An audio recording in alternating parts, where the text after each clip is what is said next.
जैसा कि हमने पिछले एपिसोड में देखा था कि वहाँ पर डार्क आइस डिवाइन बीस्ट आ गया था, जिसको देखकर ली शियांग, रेड किंग कॉन्ग बहुत ज़्यादा ही हैरान हो गए थे और वो बीस्ट सिलो टाइकिंग पर अटैक करने के लिए उसके तरफ जाने लगा था। अब आगे सिलो टाइकिंग एपिसोड 102 की शुरुआत होती है, तो हम सिलो टाइकिंग को उस बीस्ट से बचकर भागते हुए देखते हैं, जहां वो भागते हुए उस बीस्ट से कहता है कि मैंने क्या किया है, मैं तो बस इधर से जा रहा था। सिलो टाइकिंग को वहां पर देखकर ली शियांग ली जुआ से कहता है कि लगता है कि यहाँ तक सिलो टाइकिंग भी हमारे पीछे पीछे आया था, जिस पर ली जुआ बोलती है कि अच्छा ही हुआ है कि अब हमें कोई एक्शन लेने की ज़रूरत नहीं पड़ेगी। तब हम सिलो टाइकिंग को देखते हैं जो कि भागते हुए उस बीस्ट से कहता है कि मैंने तो तुम्हें किसी भी तरह से ऑफेंड नहीं किया है, तो इसके बावजूद भी तुम मुझ पर क्यों अटैक कर रहे हो। जिस पर वो बीस्ट कहता है कि तुम्हारे बॉडी के एसेंस की मदद से मैं फिर से अपने फिजिकल बॉडी को प्राप्त कर सकता हूँ, ताकि मैं तुम्हें खाकर मैं भी तुम लोगों की तरह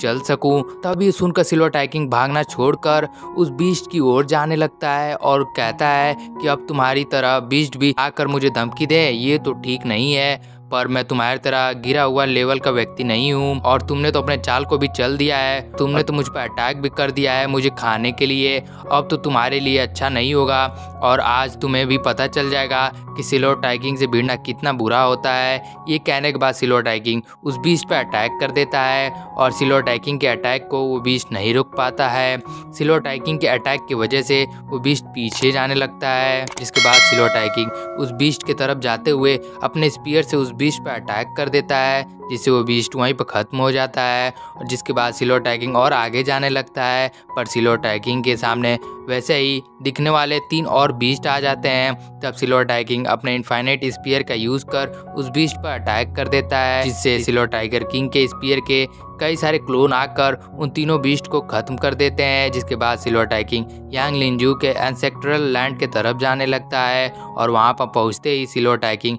शाओफेन से कूदकर तुरंत ही अपने स्पीयर से यांग लिंजू के एंसेस्ट्रल लैंड पर अटैक कर देता है, जिसकी वजह से वहाँ का पूरा जगह हिलने लगता है और कोई पर्पल फायर से अटैक कर लीजुआ के उस डिवाइन ट्रेजर को तोड़ देता है, जिससे देखकर लीजुआ बहुत ज़्यादा ही हैरान हो जाती है और कहती है इसका मतलब यान कुआंगरेन भी अभी तक नहीं मरा है और जरूर वो सील के अंदर कहीं ना कहीं डार्क आइस डिवाइन फायर के साथ फाइट कर रहा होगा और यान कुआंगरेन और आइस डिवाइन बर्ड दोनों ही एक जितने ही पावरफुल हैं और सिलो टाइकिंग के अटैक की वजह से डार्क आइस डिवाइन बर्ड इस समय कमज़ोर पड़ गया होगा। तब ली शियांग कहता है तो ठीक है, चलो हम दोनों जाकर यांग कुआंगरेन के ग्रेव को डिस्ट्रॉय कर देते हैं। पर तभी अचानक से उस एंसेस्ट्रल लैंड से फायर और आइस की पावर बाहर निकलने लगती है और वे सब लाइट एक में कॉम्बाइन हो गई थी, जिसकी वजह से वहाँ पर बहुत पावर रिलीज हो रहा था। पर सिलो टाइकिंग अपने अटैक से उसे ख़त्म कर देता है और अपने मन में सोचने लगता है कि ये पावर तो डीन लुओ के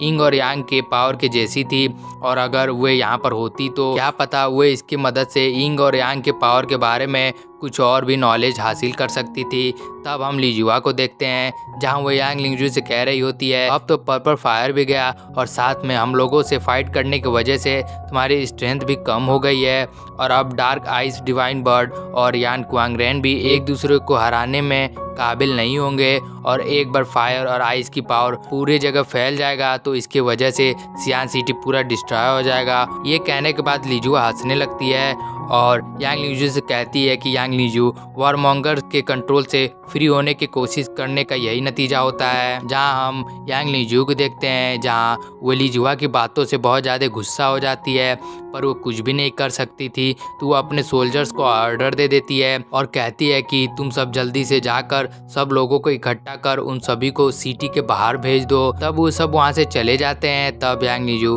अपने ब्लेड से अटैक कर आइस और फायर के पावर को रोकने की कोशिश करती है पर वो इसमें नाकामयाब हो जाती है, जिस पर ली शियांग हंसने लगता है और कहता है कि तुम आइस और फायर के पावर को कंट्रोल नहीं कर सकती और ना ही तुम इसे पहले जैसा कर सकती हो, इसीलिए तुम्हारे लिए यही अच्छा होगा कि तुम अपनी किस्मत को एक्सेप्ट कर लो। जिस पर यांग लिंजू सोचने लगती है कि ये सब कैसे हो गया। तब ली शियांग फिर से यांग लिंजू से कहता है कि सियान सिटी के डिस्ट्रॉय होते ही तुम्हारा फायर पल्स डिस्ट्रॉय हो जाएगा, जिसको तुम हजारों साल से बचा के रखी थी ताकि तुम demon spirit fire bull queen को पाल सको। और फायर पल्स के खत्म होते ही ये डीमन स्पिरिट भी खत्म हो जाएगा। और इतना कुछ होने के बावजूद भी तुम्हें लगता है कि पर्पल फायर क्लैन का कोई अस्तित्व रह जाएगा। इसीलिए अब तुम्हारे पास एक ही रास्ता है कि तुम हमारे सामने घुटने टेक दो और अपनी हार मान लो। तब ली जुआ ली शियांग से कहने लगती है कि तुम इसकी इतनी परवाह क्यों कर रहे हो? तुम्हें क्या लगता है कि ये तुम्हारे फोर्स करने पर अपने सिर को हम लोगों के सामने झुकाएगी? इसलिए इसे यहाँ पर छोड़ दो